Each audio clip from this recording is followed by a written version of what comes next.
Hey everyone, welcome back to Integrative Psychonautics. Hope you're doing well out there. So in today's video, I wanted to talk a bit about an important kind of dichotomy that I see popping up in the kind of collective understanding of psychedelic therapy. I want to kind of chime in with my own thinking about this.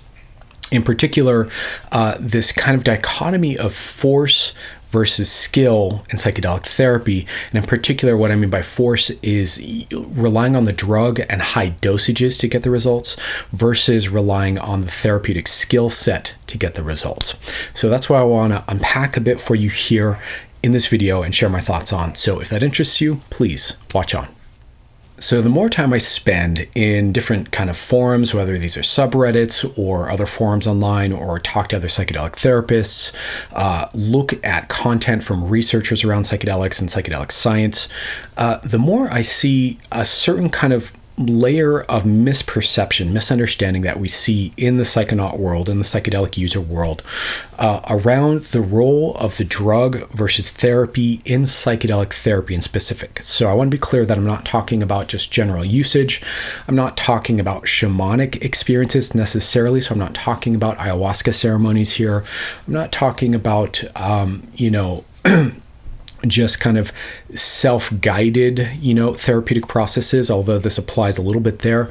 I'm talking specifically about working with a therapist and doing psychedelic therapy properly, okay? So there's a lot to think about here in terms of this, and it's kind of a nuanced discussion, but I at least want to start it with you guys and start to give, kind of my perspective on this. Now, I'll be upfront and try to be as intellectually honest as I can with you that, yes, I do have a bit of bias here, but I will also say that this is certainly something I've explored, let's say, from all different kind of angles and corners of this experience. So let me give you my thoughts about where dosage versus therapeutic skill really matters, and kind of where I sit with, what really is what's going to get you the result and make the difference. Because that's really, if we're going to be honest here, that's the bottom line. As much as I love psychedelics and using them for their own sake, for the enjoyment of using psychedelics as a novel, beautiful, interesting experience as possible as a human being, when we're talking psychedelic therapy, let's be honest, we are talking about therapeutic outcomes. We're talking about healing. We're talking about transformation. We're talking about the resolution of old issues. We're talking about growth. We're talking about personal breakthroughs. We're talking about resourcing a person in places that we've never been resourced before, right? And so there's real practicals that we're shooting for with psychedelic therapy that are a little bit different than recreational use, although you do get therapeutic experiences in recreational use, let's be honest, and different than shamanic use because, again, there can be overlap there, but they're not the same thing. So because there are particular material, physical outcomes that we're after, we want particular types of change. We really have to start looking at, well, what delivers the changes we're after? So let's talk about that. So on the force side of things, let me, kind of unpack this and clarify what I mean a little bit here. So there's a trend online that I see right now of people often who are very new to psychedelics themselves and or who are kind of really seasoned users who can really tolerate a lot because they've developed that capacity inside of themselves. You kind of see these two camps espousing that really the effects of psychedelics, the benefits of psychedelics, come at certain high dosage thresholds, right? So you see this kind of recommendation a lot where someone's like brand new, they're like, I want to try psychedelics, how much should I take? And then some super experienced users like, oh, take 10 grams, nothing less than 10 grams really counts, which is insane. The other side of the coin, you see these new people who don't know any better. They're like, I want to really have the real experience, so I'm going to take 5 grams my first time.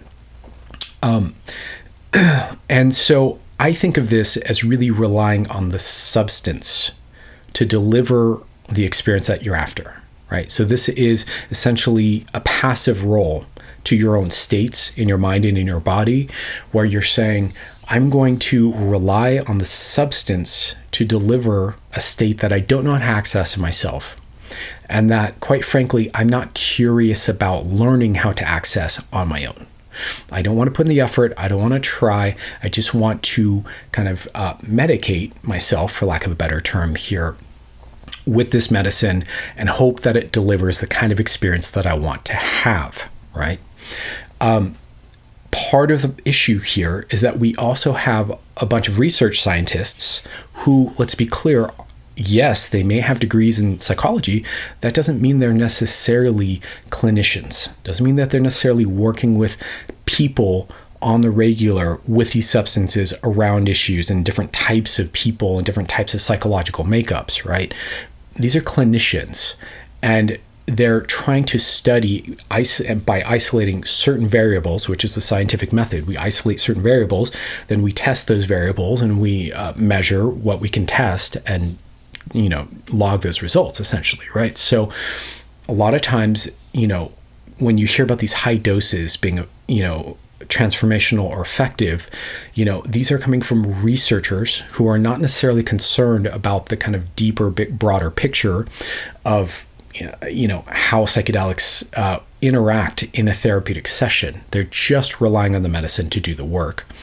Some of them may not know all the details and the specifics of how to do skillful, nuanced therapy or guide someone's consciousness into how to change itself, right? So these are people who may not have that knowledge or that skill set of how do you teach someone how to work their own nervous system, so to speak, right?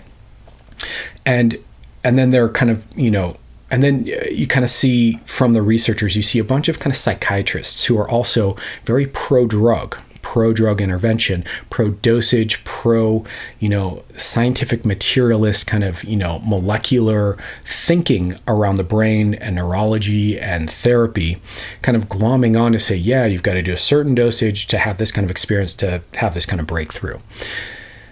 These people all kind of advocate for a certain worldview that really essentially relies on the drug to do the work, to deliver a particular state inside of you. Right? Now, let's unpack that for a moment, just a little bit. So I want you to think about, what it would be for you. If there's a certain food you eat that gives you relief, like sugary foods, or if you're a caffeine drinker, if you drink coffee regularly, I want you to think about something you do that shifts your or if you smoke cannabis or something like that, drink alcohol, something you consume that shifts your consciousness a little bit. And I want you to think about how often you get into the sweet spot of the best of that experience when you consume it. And, what it is that has to be lined up just so in order for you to have that best of sweet spot experience with that substance. What I found over the years, and I think you might agree with this, is that usually whatever that sweet spot is, it's very transitory. It's very hit and miss. Either we consume too much and we miss the sweet spot, we consume too little. There's all kinds of factors like where's our attention? What's our mood like before we consume the substance? How are we able to meet the experience that the substance is providing for us?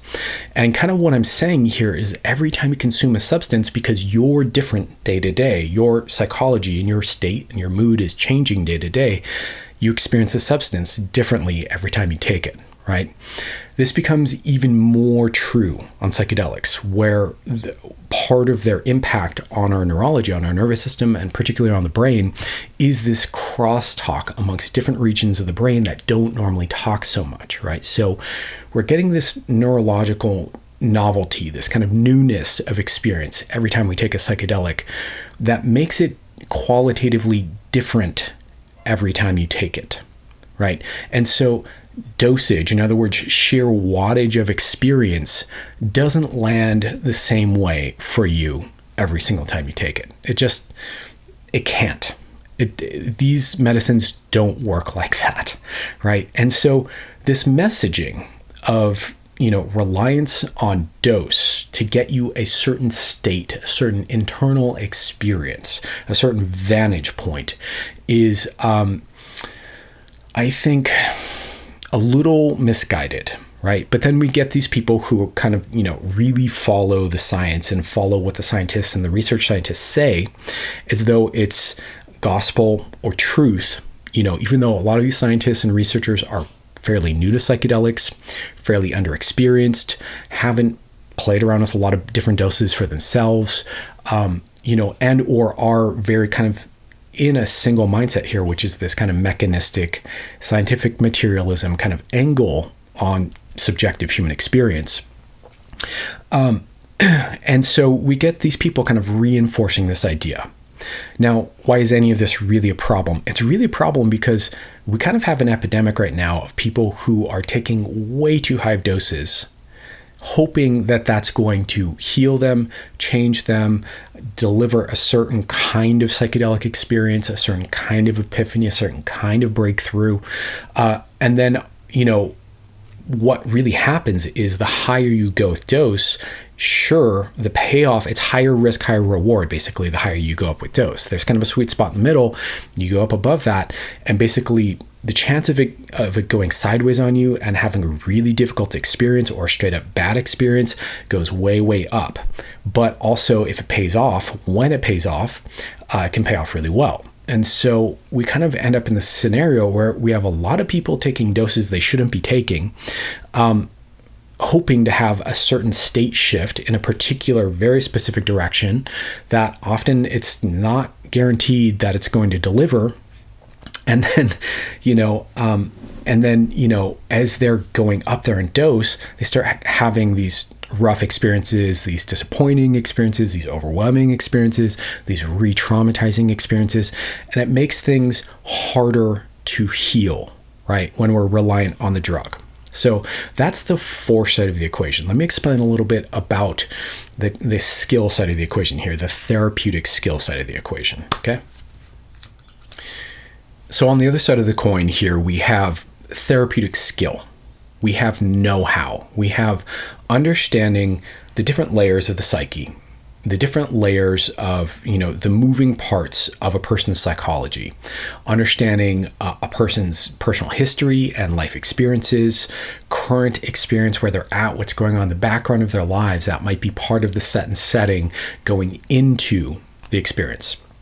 We have the understanding of how to help people have mystical experiences through guidance, right? We have the understanding of how to help people shift their state through guidance. In other words, we have, this understanding of how to move the consciousness in different ways because of therapeutic know-how and psychedelic know-how too. And this is really important to understand. Your average person coming to psychedelic therapy is fairly, no disrespect intended, psychologically illiterate. Like, your average person doesn't know a whole lot about their own psychology, how their own psychology works, the different layers of their own being, how to heal something, how to change something, how to transform something, what their needs are, how to track their own experience. There's a lot of missing skills, right?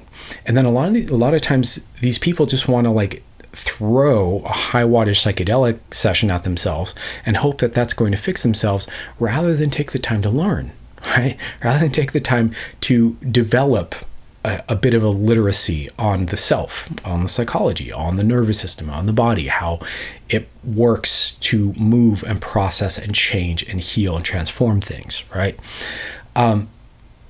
What I've seen on the skill side of things is that you can work with much lower doses, which generally means a much safer experience for the client. And safety is fundamental to a person's ability to have a resolution or a change, right? So the more threatened we feel, the more our nervous system is going to tend to lock down and resist and fight and or evade, and we essentially don't have any room for movement or growth when we're in that state, right? When you're too triggered, it's not the time to learn a new skill or discover a new epiphany. You're too overwhelmed, right? So safety is fundamental. So low to medium doses generally create more safety for people. Depends on the medicine, depends on a lot of different circumstances, but low to medium doses generally feel safer than a high dose for most people, right? So what I've found is, when we're talking therapeutic skill, if a therapist knows how to work with a person's nervous system in a deep way to help them shift and move things, and no, this is not the same thing as CBT. This is not a top-down reframing type thing. This is working with the entire organism, the whole system as it moves and shifts, right? Helping that nervous system recalibrate and open and directing it and supporting it and making it safe and feeding back positive feedback into it. There's a lot that goes into the skill. But when that skill's in place, what I found is, people can get to full ego transcendence, ego dissolution, mystical experiences on lower doses if they know where to put their attention and how to move their awareness. I found that people can have huge breakthroughs on low doses, micro doses, sober, obviously, because therapy is designed fundamentally to be the skill set of moving and healing the nervous system for a person who's sober, right? That's the history of therapy. That's where it comes from. Same with hypnosis, same with neurolinguistic programming. These are all tools that are designed to work with sober people to move the nervous system and create radically big openings for change and transformation, right? And sometimes so easily it's almost jaw-dropping, right? So you bring that into an environment where the person's nervous system is already open a bit more, a little more fluid and flexible, but they feel safe. And now you've got a recipe for some really big change, right? And so I guess part of what I'm saying here is that often when there's force involved, the counter side to force, when people try to force you to do things, is rebellion, clenching, buckling down, resistance. And that can happen at a deep nervous system level, not at a conscious mind level, right?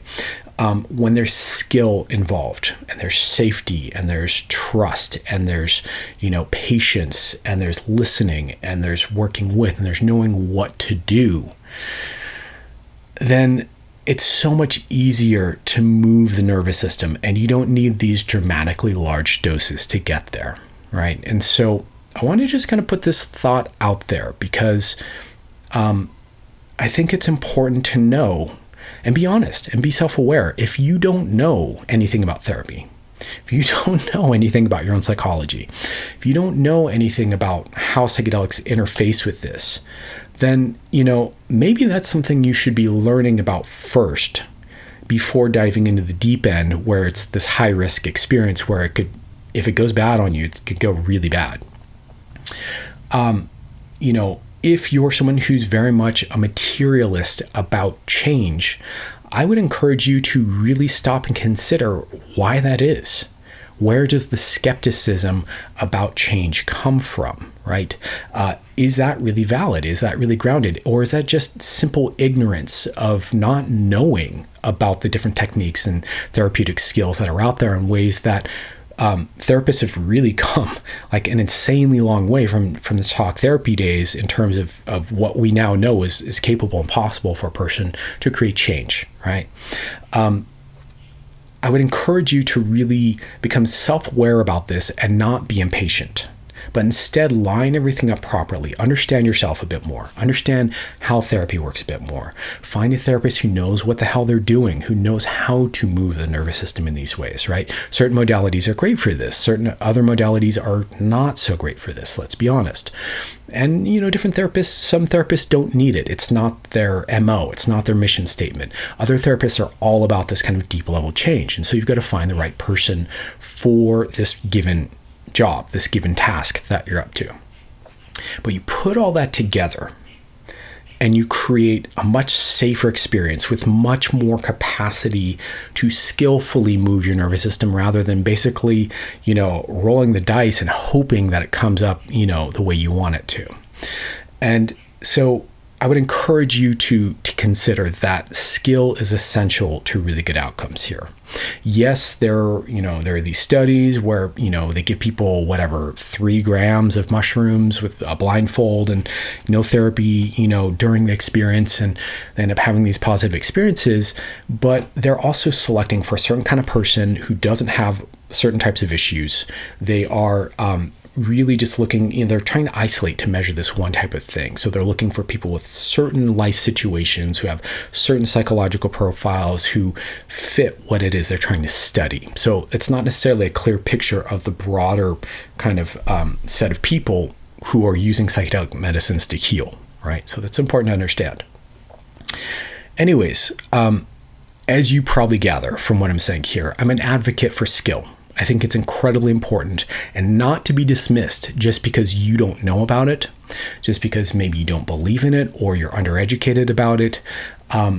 And I think we really could be doing better in terms of, not just jumping into the deep end of these intense experiences, but really taking our time, lining everything up, doing it right, even if that means moving a little slower so that we have better experiences. The last thing I want to say about this is, in my experience, when people do therapeutic work in a more safe container first, whether that's just doing therapy for a while before your psychedelic session, which is what a lot of these psychedelic therapists do, whether this is doing a lower dose experience or starting off with something that feels safer, like MDMA, for example, what you find is that when people kind of digest a lot of their stress, overwhelm, trauma, depression, anxiety in a safe therapeutic container first and bring that down and start to get transformations.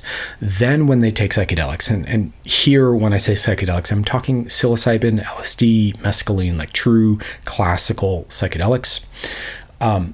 When they take them, they tend to have much better experiences. And then that becomes a much more fruitful thing. So kind of what I'm saying is if you want to go high dose, do the work first. Do the healing work up front. If you know you have issues, and that's why you're in psychedelic therapy, do that work first. Digest and break down these issues in a safe manner. And then if you want to go higher dose, your chances of having a beautiful, profound experience, I think, go up quite a bit. So that's really my message to you today. I hope this lands well for you. Do me a favor and, click the like, thumbs up, subscribe if you like this kind of content. And if this resonates for you or opens up an insight for you, please do me a favor and leave a comment down below so that I know that this is relevant to your interests so that I can make more videos like this. All right. Much love to you all. Take care. Hope you're doing well out there. I'll see you soon.